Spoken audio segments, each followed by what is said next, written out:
featured performer is the only one to win both the SLAM and the storytelling competition at the Woodford Festival. He has featured at Gympie Muster. He has featured at the National Poetry Final.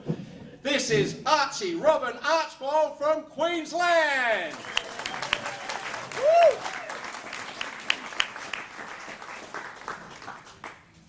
The first thing I do is move everything over and bugger up the photographers, the film people. Thank you all very much for coming. Very interesting. Here we are standing here and we're all at a poetry event, men and women performing here. The freedoms that we have in this country we must appreciate, because there are places in this world where poets and musicians get executed. The piece I'm about to do, which is about freedom and repression of artists, means a lot to me.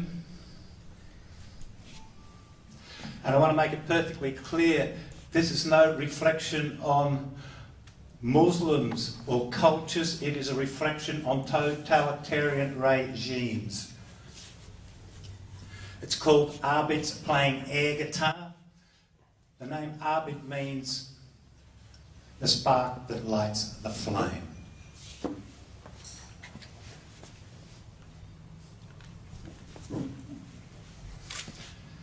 Arbid's playing air guitar, sitting in a cellar bar in downtown Tehran. Shades on a disfigured face, blind eyes focused on some faraway place where he's hearing the music. Got stumps for arms, hands are gone, but he's fully grooving, body moving, got some serious internal dialogue going on. If some nosy mullah looks in, looking for sin, he'll just see some mutilated blind kid waving his stumps in the air, having a fit on speed or crack or despair, he's supposing, but in fact, Arbid's composing. He's composing a song. He's composing a song to God. He was a trainee suicide bomber, had a little wardrobe malfunction. Lucky fella got a death injunction from Allah, got extreme unction but didn't die. Shrapnel in his eye, shrapnel in his head, hands blown off, but he ain't dead. Woke up blind in a hospital bed with a ringing in his ears. Then the ringing got a rhythm. He heard singing through his tears, heard angels singing with him, heard angels singing with him. Two nurses in the room, Gita and Mashid. Their names mean song and moon. Two angels singing with joy in a ward full of broken boys and avenging God's toys, battered inside, damaged or died, flung aside, martyrs for a holy cause. Just sign the registration paper and the glory will be yours. Noble story will be yours, while the laws that allow this ban are public kiss and Western music and women from singing. But there's a song in every human heart, and how do you stop the moon? These girls don't see anything wrong with a song. These girls don't follow orders, call themselves the Olive Daughters after the female suicide bomber squad. They're listening to their own God and they're singing the music. They are bringing the music in underground raves outside the forgotten city of Persepolis and underground bars in the cities in the metropolis, cranking out reggae, rap, trance dance, 17th century Iranian pop set to modern Persian rock, hip-hop, indie-pop, bebop, all over the shop, and the shop's on fire, a magical, musical, Muslim jihad waiting for a Messiah. Waiting for a Messiah. Now he's a few years older, sitting in a packed cellar bar in downtown Tehran. Olive daughter on each shoulder, shades on a disfigured face, blind eyes, looking at some faraway place where he's hearing the music, got stumps of arms, hands are gone, but he's fully grooving. The whole room is moving. They got some serious musical dialogue going on. And the pilgrims, they come from near and far by foot and bike and plane and train and bus and car to see Arbid and the Olive Daughters rapping out a song to God, and Arbid playing air guitar. Arbid's playing air guitar and rapping out a song to God. Thank you.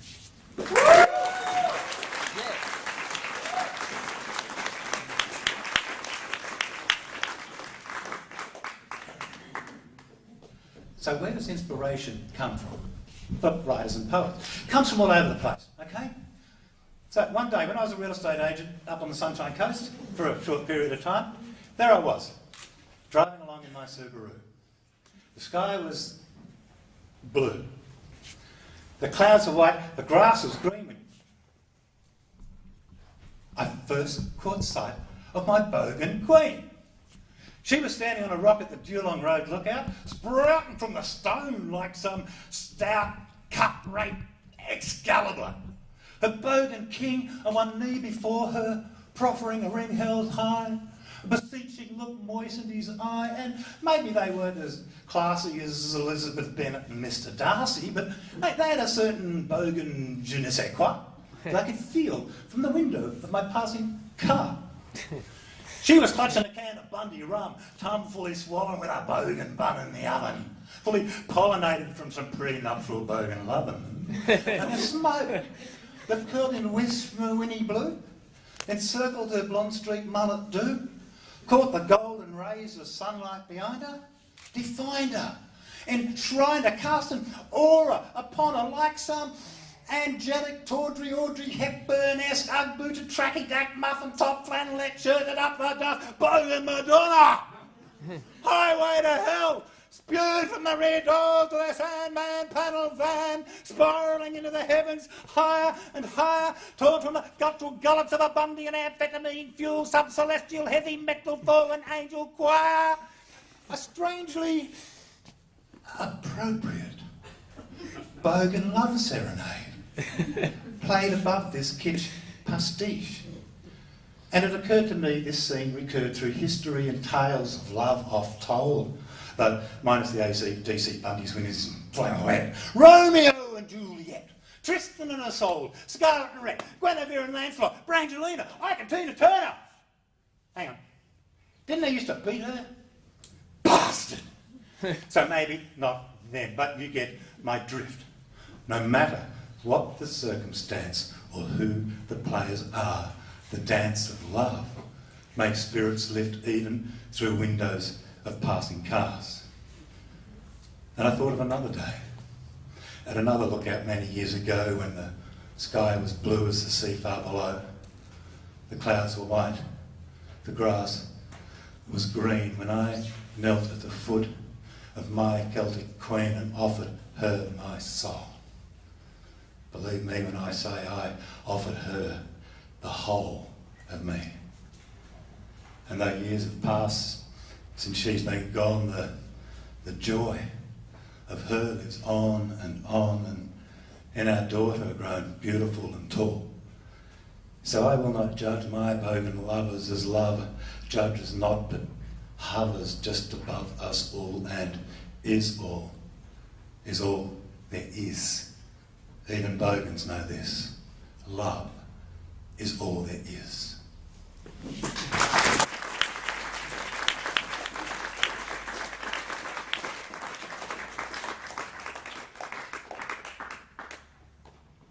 My wife didn't die. That was pure emotional manipulation, right? So I've got to revive her in another poem. All of those of us out there with kids will get the question at some stage, how did you and Mum meet? Now, it's good to have a story. If your story's not that good, you embellish it, don't you? Okay? This is called How, for my 9-year-old daughter, How I Met Your Mother. He's walking without purpose in downtown Gothenburg on a freezing winter's day. Snow and ice like diamond dust on the pavement. Trees bare as scarecrows. A crowd's gathered out the window of a salon. Some of them have shed their heavy winter coats along with their Nordic reserve, and they're standing shoulder to shoulder, arms around each other, looking through the glass. He notices the snow on the footpath is melted away, and a slender silver birch out front has fresh new growth on the tips of its branches, the leaves unfolding before his eyes. The air is strangely warm and redolent of humus, musk and the smoke of campfires. He hears the throb of distant drums, then realises the sound is the beating of his heart. He wonders the watchers don't hear it. He stands on a bench seat to look over the heads of the silent throng. 4 African women, black as jet, swathed in the colours of earth and fire, are sitting in a circle around a regal, alabaster-skinned woman. She has eyes of impossible kindness and a smile like desert rain. Her feet are bare and there are flowers strewn on the floor. He thinks he can see a halo over a head that could just be a trick of the light on the glass.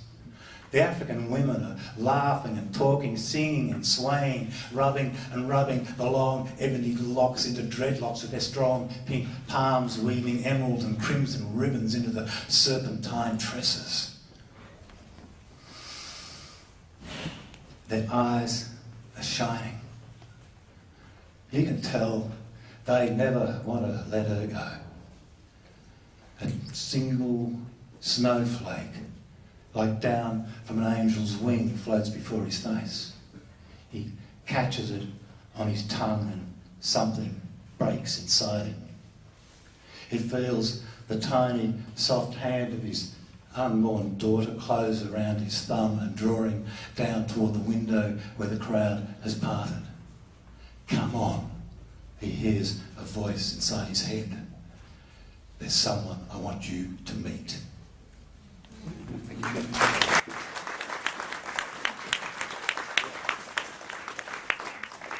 Okay, so this is a slam.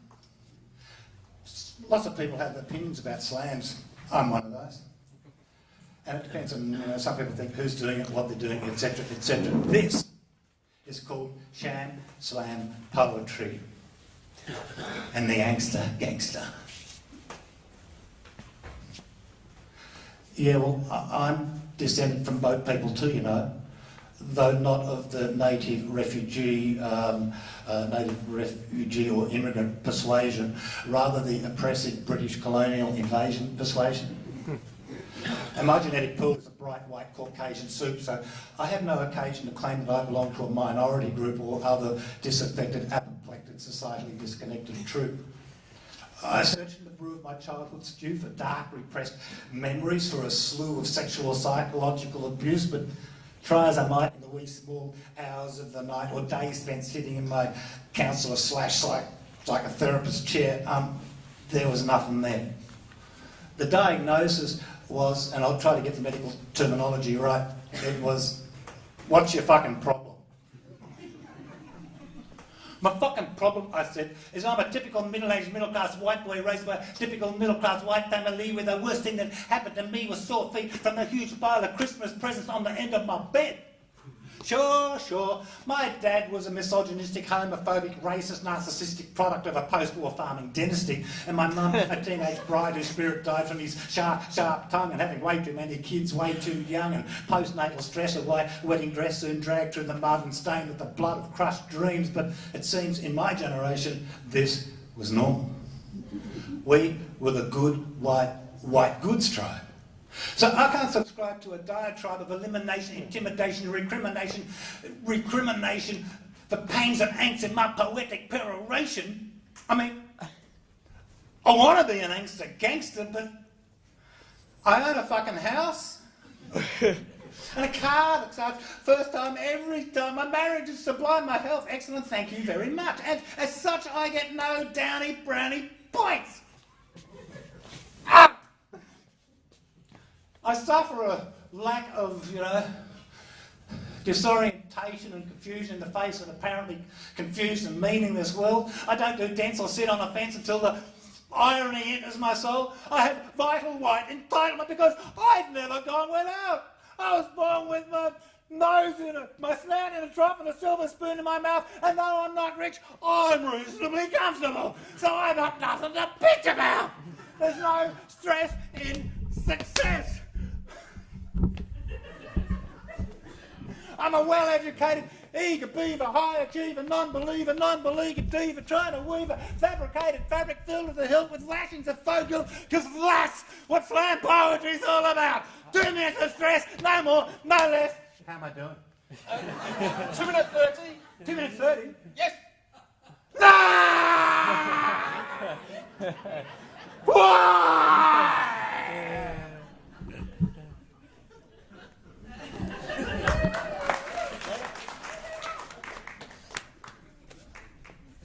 Oh well, first world problem.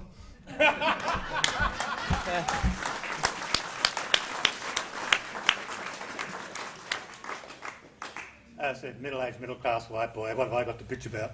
Is this microphone on? Maybe it's flat battery. It's a flat battery. God, it don't last long. That's the second battery. Well, my battery's not flat. I'm just getting warmed up. But, to finish.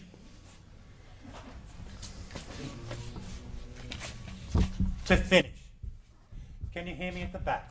Yes. Thank you. I'd like to do one more love poem, the first piece I ever wrote about my gorgeous wife, the beautiful Jo. And this was written before we were even together. You sit across the cafe table, poised, beautiful, confident. And sophisticated new age man that I am, I talk of music, poetry, literature and art with just the right amount of eye contact, because I don't want you to feel that I'm purely motivated by my primitive desire to bend you over the table and ravage your quivering comeliness like a slavering wildebeest in the frenzy of the rough. But I am a sensitive new age man, and you a liberated woman, and my urge to mount you in the forest, pound my chest, smack your rump and proclaim you my woman would probably repel you, and rightfully so. Your hands, soft, alabaster sheen, long, strong fingers cradle your coffee cup for warmth, and I picture them like a pocket full of dirty little octopuses, squeezing, slithering, sliding up, over, into, around. But there I go again. Very poor form. For I am a sophisticated new age man, and you an interesting, intelligent woman with considered opinions and strength of character, and it would be inappropriate of me to be so conscious of the twitching sphincter at the base of my throbbing volcano when you are speaking of the plight of Muslim women and female circumcision in Africa. And even as I express my vehement disapproval of all forms of aggression and oppression, my battering ram wants to shudder against your gate. My catapult is dangerously got my cavalry ready to thunder, to ring the thunder, any semblance of restraint or decorum.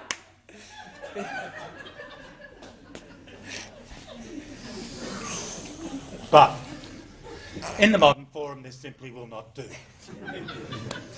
And as my pendulum swings from urbane to insane, you lick the froth from your lips, look me full in the eye and say, you know, from where I sit, you'd be really fucking hot if you just loosen up a bit.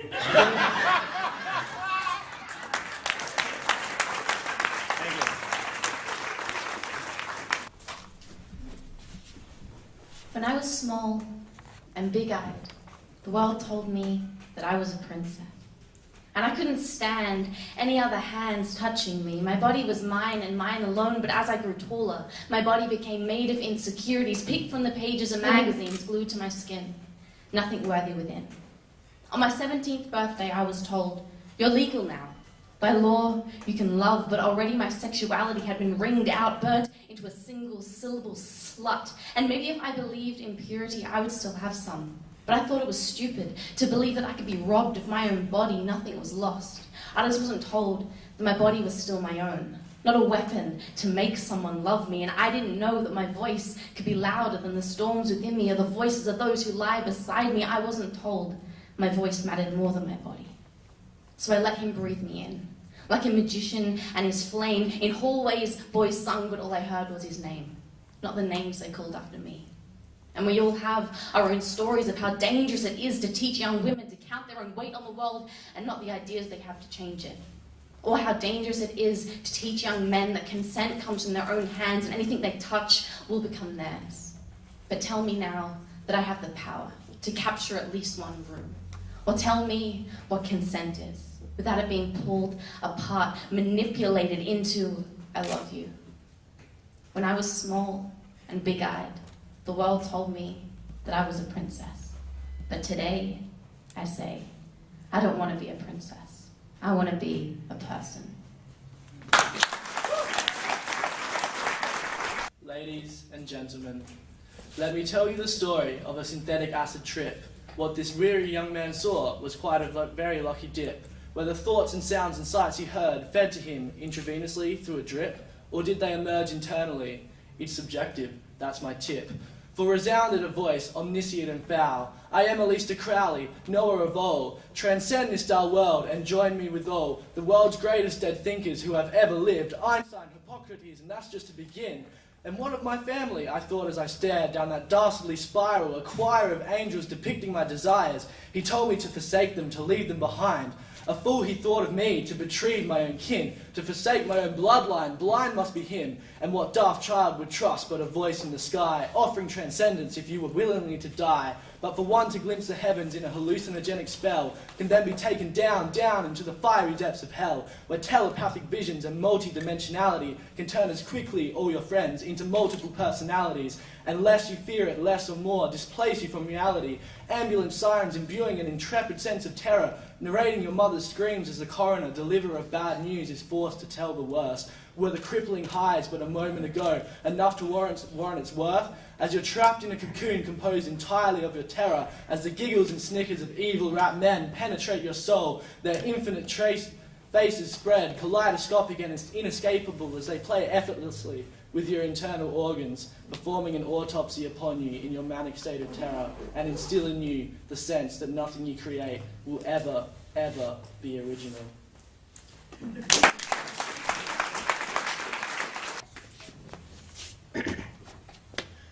Lords, ladies, gentlemen, all ye legions of earthly dystopia, I invite you to wholeheartedly participate here in this official proclamation. We are the countless many who have been scarred by the public machinations of mendacious, monotonous, meddling morality which has been held high as a common stock prophylactic against the great absurdity and bewilderment of life in all its proliferous, profane, and promulguous profundity. We as a whole reject such notions of collusionary conformity en masse with a knowing smile. We hereby formally announce the always intuited laughing face of farcical, ludic reality as the always open playground of the universe, where all of creation is invited to revel in fanciful, fruitful follies designed to stimulate, regenerate, and liberate reprobate, fallen minds of dust muddlers like us. It's time to let go of the cold steel rail in favour of a more libidinously libertine liberation on each and every personal front throughout the entire known hierarchy of the universe, to be followed by a very long, thorough, and satisfying after-party. Who's to say, after a long day of strenuous, impossible feats and routine litanies of thou shalt and thou shalt not towards us, the lower pecking orders of creation, that the gods and goddesses don't get back to their own little abodes and have a bit of private carrying on? Dionysus and Bacchus got it right? Well, as gods go, they certainly weren't a bunch of pious, stiff-necked authoritarians and appreciated the humour and poignancy of humanity's natural dysfunctions, foibles, and aberrations.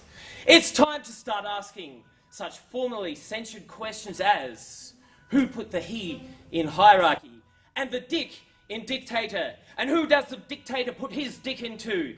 And this brings up the question, where's the share of our fun in this process? It's all so shitty in one way. Taking all this to the cosmic plane, there's the ever all-time perplexing, mystifying question that we all must ask. What the hell is up American rednecks' anuses that's causing aliens to keep picking them up and probing their assholes? If we can begin to ask questions such as these with a straight face, we can at least then proceed to address the lack of imagination inherent in the indignation of the self-righteous nations brought about by their self-imposed collective sentence of a lifetime of hard labour under the debilitating conditions of complete normality. We reject any and all of their orthodox attempts to enforce resignation to stagnation through the guise of reasoned negotiation and arbitration. We reclaim our lifetimes as our own and reject the officially endorsed perfunctory hearsay in favour of a greater, muddier, more thoroughly perplexing and inclusive dialogue. We renounce the arbitrary calendar in favour of free time. If there are hours in any month, we shall transform revolution into revel-lotion applied internally.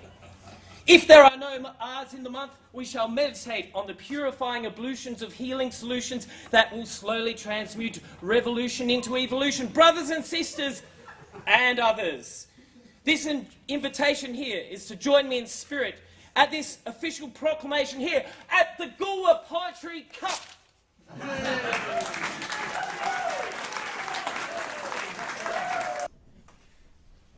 Taking off Tony Abbott's clothes. First, the cycling helmets, navigating the straps around those ears, and his true blue jersey, raising his arms to pull it over his head. A manly aroma of armpits fills the air.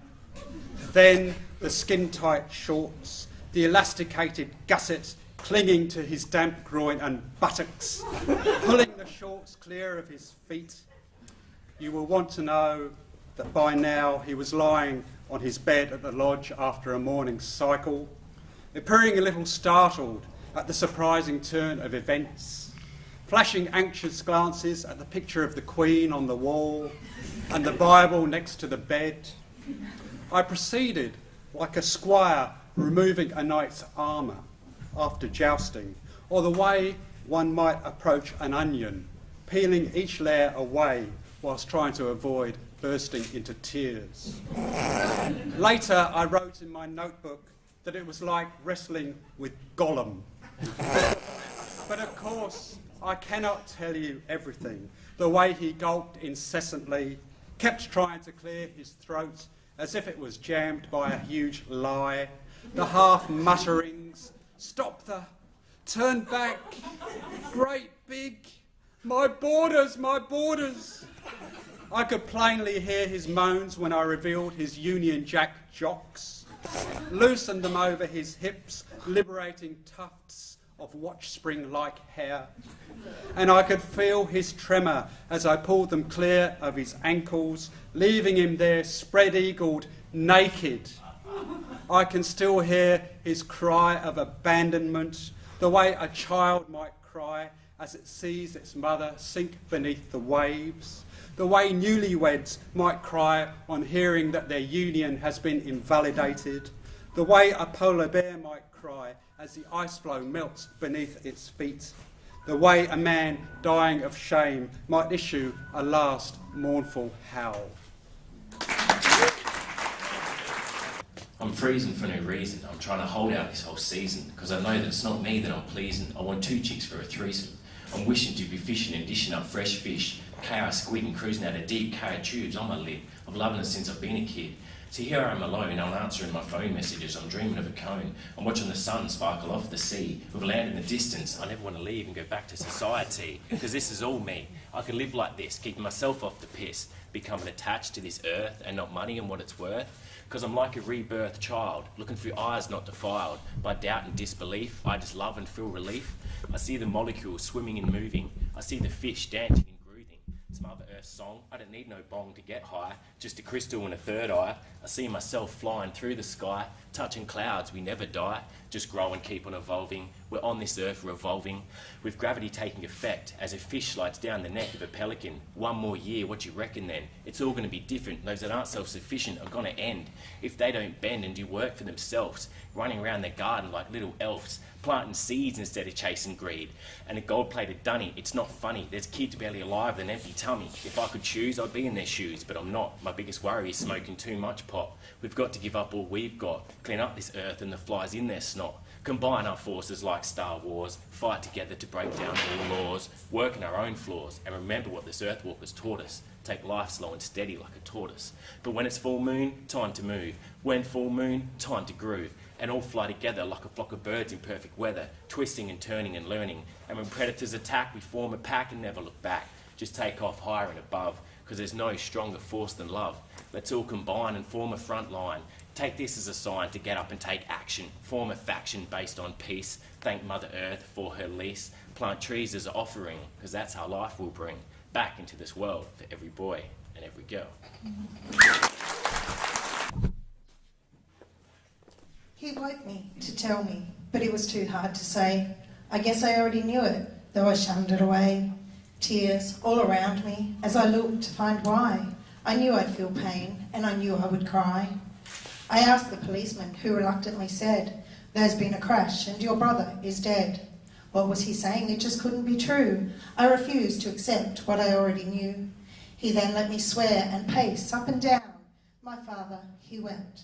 'Twas no serious frown. My sister sat stunned. Tears streamed down her face. But two policemen stood strong, silent, straight-faced. "We need to ID him," one of them said, "and go tell his mother and brother he's dead. You come in our car, we'll keep you safe." So we then let them guide us as we hung on to faith. My parents, both broken, as they pressed his doorbell, but stood strong, and they called him as my young brother fell. Still I denied it. The police drove us to town. Out the window I numbed as the rain pelted down. And as we entered the place where my brother now lay, I still said to myself it would not be his face. But as I looked through the window, the truth I could see. My head became scrambled and I couldn't breathe. My parents, they rushed right to my side, cut my hands to my face before they both cried. All of us hurting and wanting to run. The policemen, they watched us, for them 'twas not fun. I wandered outside and I cried in a ball. The policeman stood near me, so strong and so tall. He wanted to help me wipe the tears from my face, but his uniform said that wasn't his place. Then once again the whole world became comfortably numb, as they returned us to home, for their job was now done. And as they drove off in silence, I thought to myself, of all the emotion these strong men must shelve. Their job is a job not taken of light when they come to your home at 3 in the night. And the crashes these men see on the roads, it's no wonder they watch us and tell us go slow. They're not about tickets or government funds. They're not about coffee and donuts and buns. These men that enforce us, we should not take them light, for in their hearts battle to make everything right. This one's my tribute to Banjo Patterson. It's called Ballad to Banjo.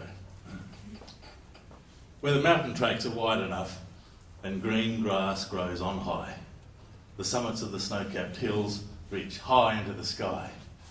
It's here you may find him, a lonely figure still, who marvels at the panorama of those green-brown hills. The banjo made his mark in song and verse and poem, and as long as memories last, his words will never go. Few could be seen to touch him for verse or turn of word. He had a magic touch that seldom had been heard. For the banjo wrote of brave bushmen and the women that they loved, and how they strove to shape a home out of the native scrub. His love of wild bush horses took him to hills and valleys far, and onto distant battlefields, where they proved their worth by far. For the horse became a friend to digger and a foe, and they carried a mighty burden to places no man would go. Australia was his home and the country his love, and many's the time we'd find the banjo gazing at the stars above. So look lively, lad, and watch the way. Take your notes and craft a poem today. Tell of your life among the stars and how the cities have spread so far. Paint the gums from memory and tell of how life used to be. Thank you. I've cried out the empty. I try to hold you, but I can't. not even in my dreams. Thank you.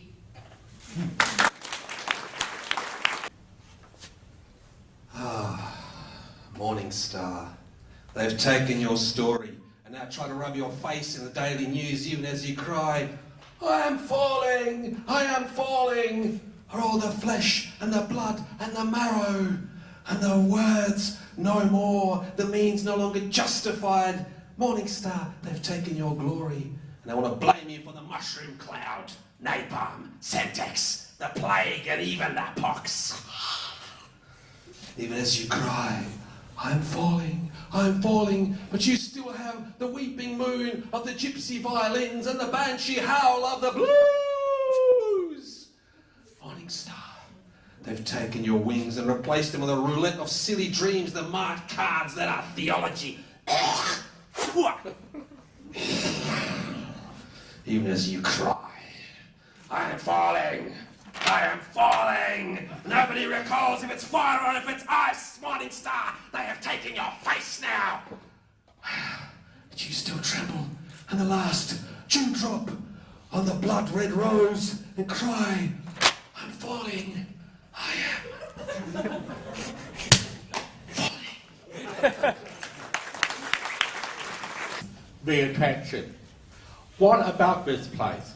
This place called Fluorio. Schoolies week is upon us. Teenage rampage, big issue. The denizens of the seaside burb. Quiet seaside towns do not disturb. The sightseers and tour bus. The prime land owned by the local bowls club. What is this attraction? What is all this hubbub? What is it that holds our imagination? Paddle steamers' vintage fascination. Triad motorbikes with baby boomer pilots carrying their Nigel Ford-like loads. Surfers on Middleton Beach encounter Bay City exiles. Peaceful, restful haven we reach after long exhausted miles. On our faces, broad happy smiles. We have more personal items, but no personality. We have more degrees, but less rationality. We have more faith, but less spirituality. We have higher national happiness, but higher suicide rates. We have lower infant mortality, but lower birth rates. We've connected the world by planes, but we're still divided by race. We have decoded the DNA strand, but we still can't understand personal space. We have wealthy countries, but still more defined by poverty. We have free will, but are still ruled by sovereignty. We have more medicine, but worse personal health. We work longer hours, but earn less wealth. We have more laws, but still more crime. More toys, but less time. More marriages, but more divorces. More ideas, but less choices. More love, but more lies. More education, but still less wise. Countless families ripped apart by backstabbing affairs. Now you decide, do something about it, or to just not care. Thank you. Whoop! Sound, sudden, noise, loud like siren, draws me to my window. There, lying on baker loaf cobblestone, face staring at sky, is bird. Wing broken, feathers moved by breeze. Claws circle-shaped, still hanging onto tree. Beak open wide, eyes show small spark of life. Source of sound revealed, company of kin form perfect circle. 2, 4, 6, 8, 10, stand wing to wing, with bird in perfect centre. Birds ceaselessly shrieking, moving, forming, breaking, circle over and over again. Beaks transformed into daggers, vicious stabs at neck of bird, cause macabre twisting to and fro of head. Vicious strikes dig deep into eyes, top of head, open mouth. For a moment I look at bird, and I see it look straight back at me. I hear its silent scream loud in my head. I feel its suffering enter me, first at heart centre, then gut. Searching, finding the suffering hidden in my deepest depths. Outside I run, shout. Birds scatter to roof, branch. Motionless, silent, hostile, watching. I turn to look at bird lying there, still. And in that tableau of dead bird, watching bird and me, I reach a spiritual knowing that I have clumsily interrupted bird's ritual of killing, swiftly avoiding prolonged pain. I turn to leave, bird's suffering locked in me. I was born with every piece of me, lined up perfectly, believing that I was free as I could not foresee, that slowly, out of my control, this world had taken its toll, destroying everything it stole as I felt my pieces fall, like dominoes. But life had only just begun, my pieces were undone, and even though I tried to run, I was left with only one. It was my integrity, not solely an entity, as it became my identity, pushing away serenity. I searched the entire universe as I felt my world reverse, for nothing could be more adverse than a self-inflicted curse, until finally in love I found the peace. Finally in life I felt at peace, and I thought that meant the pain would cease, until I felt a familiar release as the pieces fell, once again, like dominoes. And so I sit here converging as I feel these pieces merging, wondering if I'm verging on a pattern emerging. For it is all my actions now that cause these chain reactions, as each piece's subtractions become more than just distractions. Because it was what I was taught. This was the disease that I caught, and it was all I had thought this world ever brought. For me to lay there, once again, waiting to be picked up, set up, and then knocked down, falling like dominoes.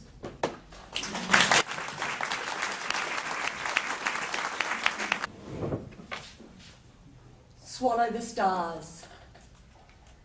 Turn a kiss into something wicked. Make chemistry and desire transpire to a time of great flaming. Touch me roughly. Lock your fingers to my flesh in a way that is frightening and marvellous. Forge the chains, then break them in a forgetting of everything but lust.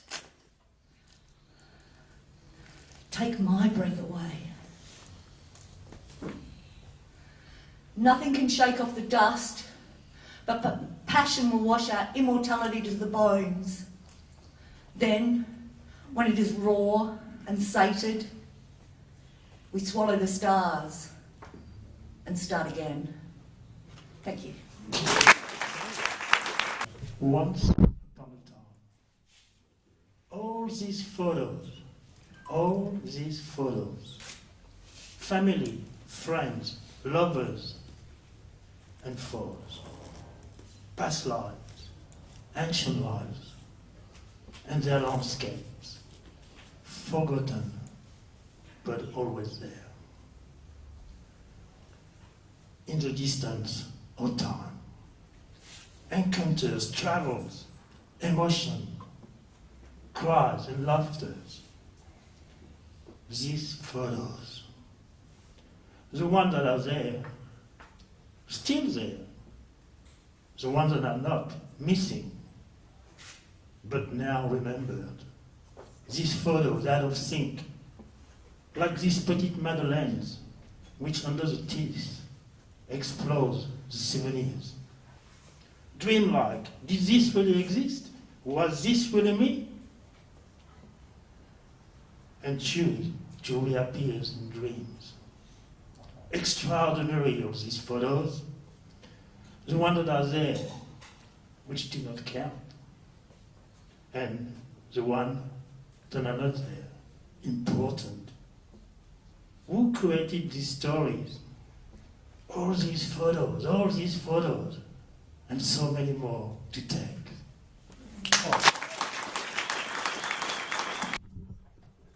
The crossing. Those chiming bells herald a coming on a hard railway to you. A time foretold in tables bold. A time for me and you. Flashing eyes, black and red, blink in the torrid sun, winking to those seers who stop and do not run. Across the driven's path, restraint bows down in place, descended from on high to test those waiting's grace. Behold, the sleepers tremble. Yon trumpet blast awakes. Those who read the signs will not make bad mistakes. The righteous heed the line within the crooked gate, bracing for the whirlwind with the patience of a saint. Emerging from the distance with aurora moving fast, a flurry of dust and smoke. The danger has now passed. Gracious arms rise heavenward, releasing captives bound, as the 305 from Noarlunga makes its way to town.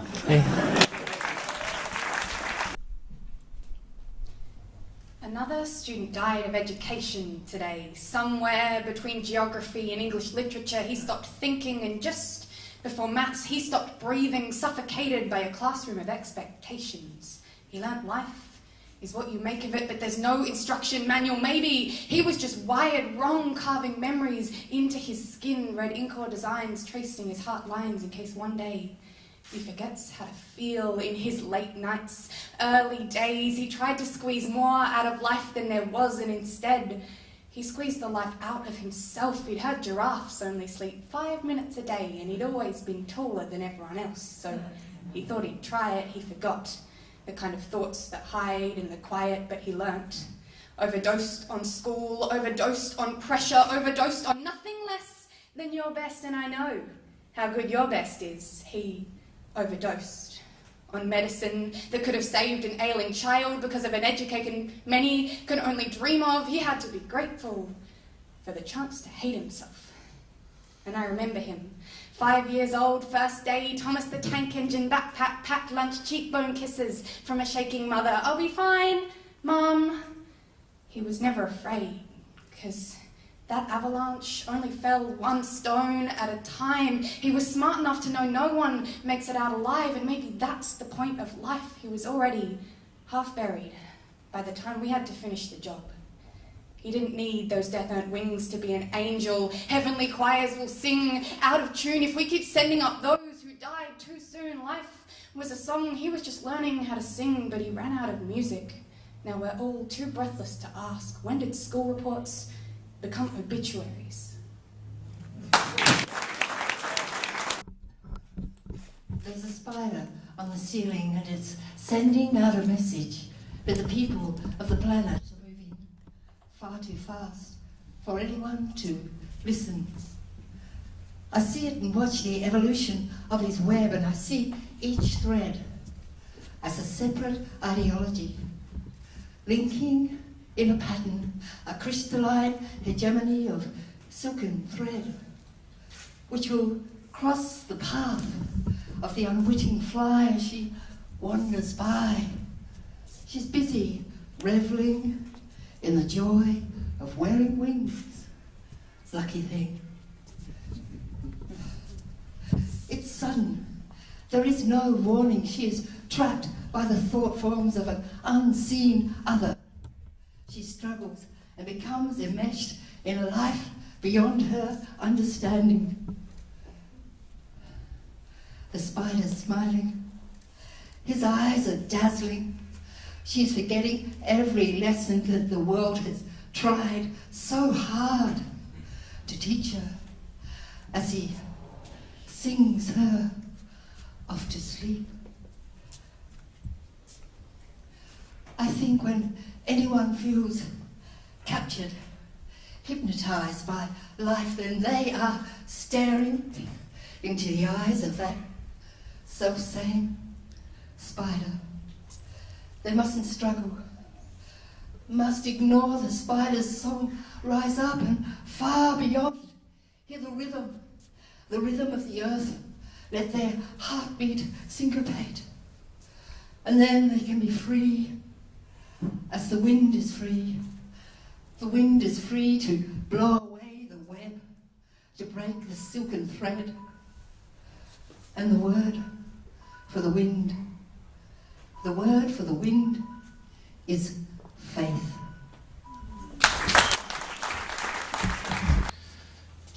No beard.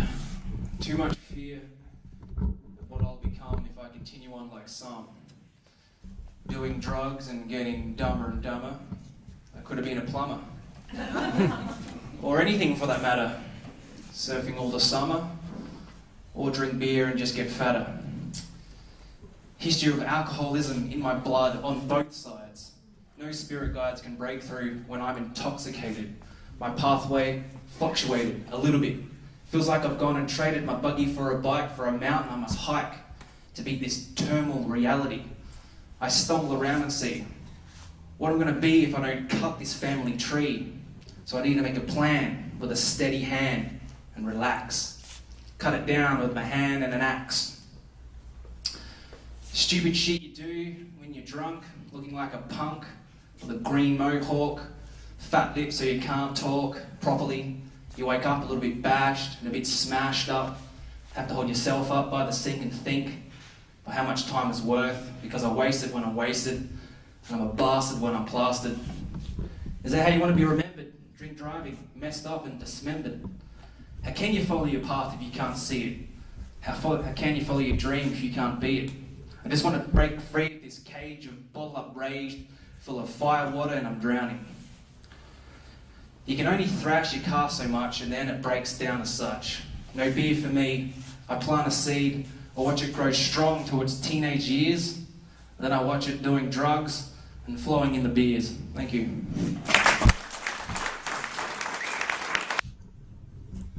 Life is a maze. A maze you don't want to finish. Because at the end of the maze is your death. But if you don't want to die so soon, you should go on the medicine road. And go in a medicine swimming pool and rest on a medicine capsule. They will comfy too. But when you do finish the maze, you have to go down, down, down to a fiery place to laugh and scold. Or you go up, up, up to a cloudy place, trees and twigs, to live life happily.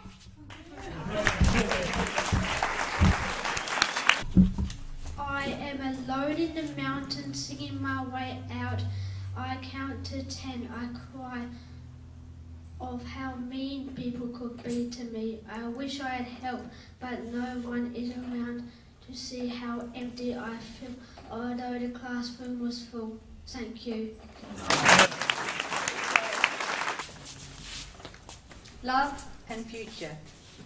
What is love? Love yourself, the love of family. Romantic love is a fantasy. The love of nature, a place that's in your heart. A secure feeling that's safe, loyal and kind. Trust is love. Future. The future is a mystery, full of dreams. It's what we make it, because we can. The lucky ones. Freedom to choose. Follow your dreams. The future is an open door. Open it and walk through.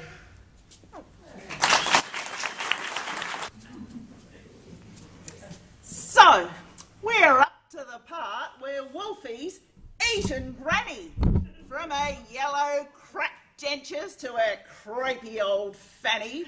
And now Wolfie's in bed and he's sporting the flanny of the recently gone, digested old granny. He's put in a hearing aid, curlers and glasses, and For authenticity, her depend pad for incontinence passes. Then in comes Red Riding like she's magically gliding the cosmos on 6-inch killer heels. She's arrived on her Harley, all sexy and snarly, with roadkill still stuck to its wheels. The wolfie breathes deeply. He can smell his next dinner. Riding's buxom and plump and firm on the hump. A lupine culinary winner. Wolfie's ready to pounce, but must stifle quickly his growls, 'cause just as he's tensing, Riding pipes up with, "Granny, how are your bowels? I'm visiting today because I know you're really stopped up and finding it hard to go, and I've come with a plan of action. Colonic irrigation, one simple application, that'll sort out your rectal contraction." So out comes the pump, and out comes the pipe, and it goes up on Wolfie and he lets it a yay! But you see, Red Riding, she knows what she's doing. She knows the real truth about what Wolfie's been chewing. She cranks up the suction, my God, what a sight! Out spurts old Granny, and she sucked up the pipe! Wolfie leaps from the bed, discarding colours and glasses. He's now minus his backside! And Red Riding, well, she's one up in her collection of irrigated lupine asses. And that was the lucky last contestants. Woo! So now it's up to the judges. The best thing about poetry is... I do it. Well, I myself would say the after party. Yeah. The best thing about poetry is... What? Is what? Exactly. Hey, what are you babbling about, man? Get a job, can't you? Bloody homeless buskers, I don't know. The best thing about poetry is... The fact that I can get my face on Lord Stompy's video camera. Oh, you don't know what I'm going to do with your face. Well, if it goes on Facebook, can I see it? The best thing about poetry is... that you get to meet so many nice anarchists. One day I will make a bucket list of things to do before I die. One day I will jump out of a perfectly good airplane with a bedsheet and a few strings attached and let it rip. One day I will ride the whole highest roller coaster in the world to face down my fear of heights. One day I will run with the bulls in Pamplona with a bright red t-shirt on my back to see how fast I can go. One day I will write a poem and get up on stage in front of a huge audience and give it my best shot. One day I will chat up the prettiest girl in the room with the corniest line I can think of just to hear her laugh. One day I will visit the fattest man and tell his enablers that if he can't get to the fridge to feed his own face, then you fools are making him that way. One day I will tell the highest paid athlete that he is overpaid because what he gets paid to do isn't curing cancer. One day I will tell the richest Australians that hoarding all that wealth is wrong, because what's the point of having all that money if you don't do good with it? When we get to our end of days, the things we will regret the most are not the things we did do, but the things we did not. So, one day I will make a bucket list of things to do before I die, before my last goodbye. But I won't wait till it's too late, because if old age and infirmity catches up with me, it won't count for shit. Because one day I will die. And I don't want to die regretting anything.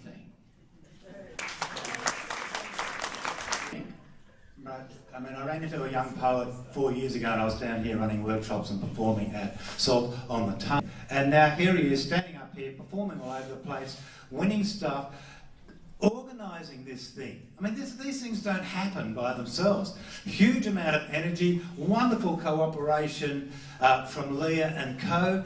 Makes all this happen today. I want a huge round of applause for this man. Woo! Very nice. So I don't give too much away immediately, right? I'm going to do the People's Choice, the Encouragement Award, and then first, second, third. Because if you get called out third, you know you haven't won, right? And that's a bit of an anticlimax. That's why I've chosen to do it. Here we go. Encouragement Awards. Ethan Murphy. Everyone have applause. Let's hear it.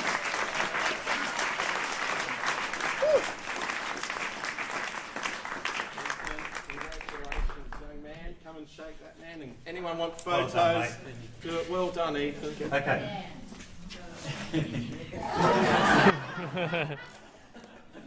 And he was beautiful in the workshop this morning.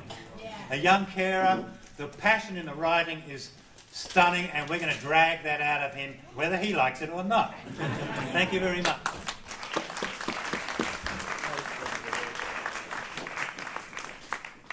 You don't have to go in one of the workshops to win anything, okay? Make that quite clear, but that can be of benefit. The next encouragement award, Robin Archbold.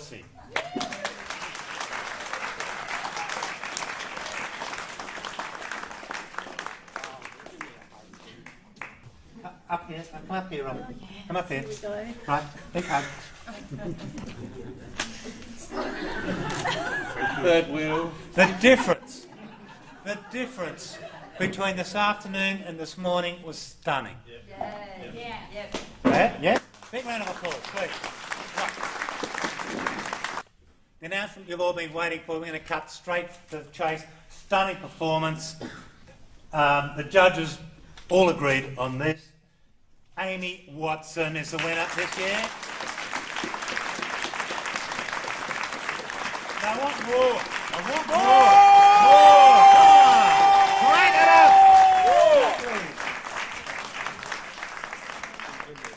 Fantastic piece of writing. In slam world, people say it's got to have relevance and be this and that and the other. I mean, everything's got to have some form of relevance. It wasn't the fact of the subject matter so much, despite the fact the subject matter was terrific. It was what you, the audience, felt. And we knew you felt it. We felt it. We could hear what's going on in the room. Thoroughly deserved, beautifully delivered, extremely well written, completely deserving of first prize today.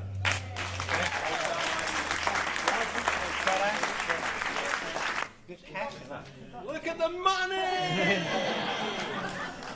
Now we don't mess around with checks and IOUs around. I robbed the bank this morning.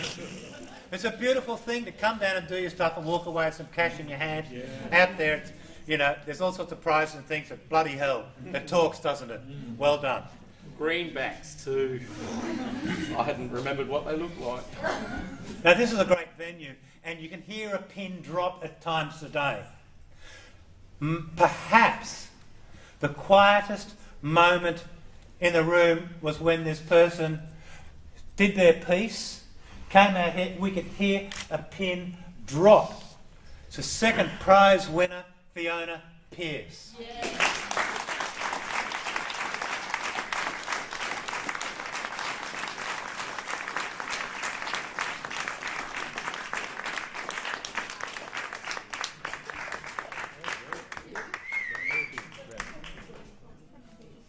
Okay. Oh, sweetie, $200. Hold that up.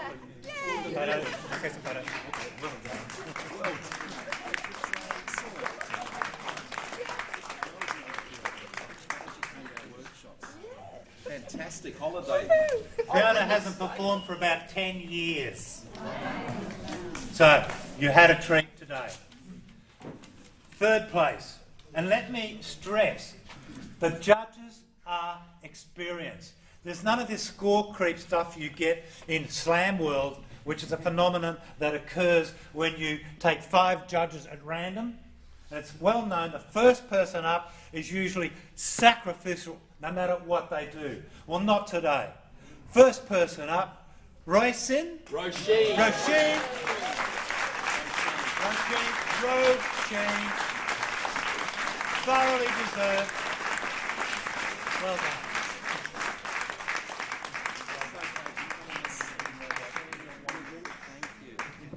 Yeah, and you felt that one, eh?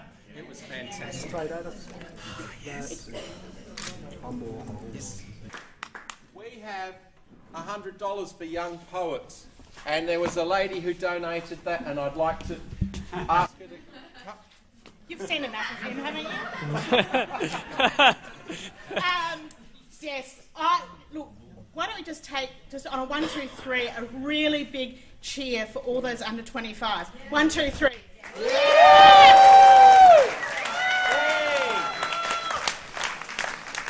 Some of you know my passion of supporting young talent, and I always think there's nothing like a few dollars to get a few young people out. And I don't want to be sitting here in 5 years' time and everyone's got the same colour hair as me. So that's what motivated me. So I'm wondering if all the under 25s could come out anyhow and have a photo taken together. Tall people at the back and short people in the middle. And no Nigel. And he's been in plenty of photos. So this is not the future, this is the now. Okay, guys. Okay? This is the now. Everybody And looking? big smiles. And I hope that next year we get to see another wonderful batch of young talent.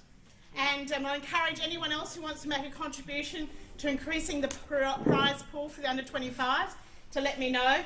And Rashan, all yours.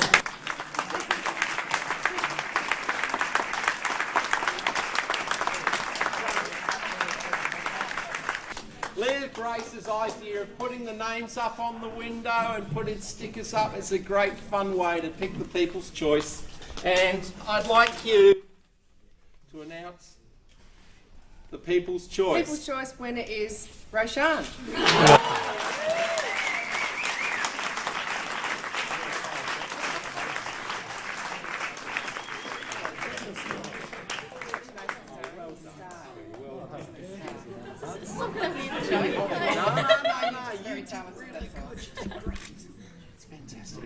Nigel. Cheers. Well done.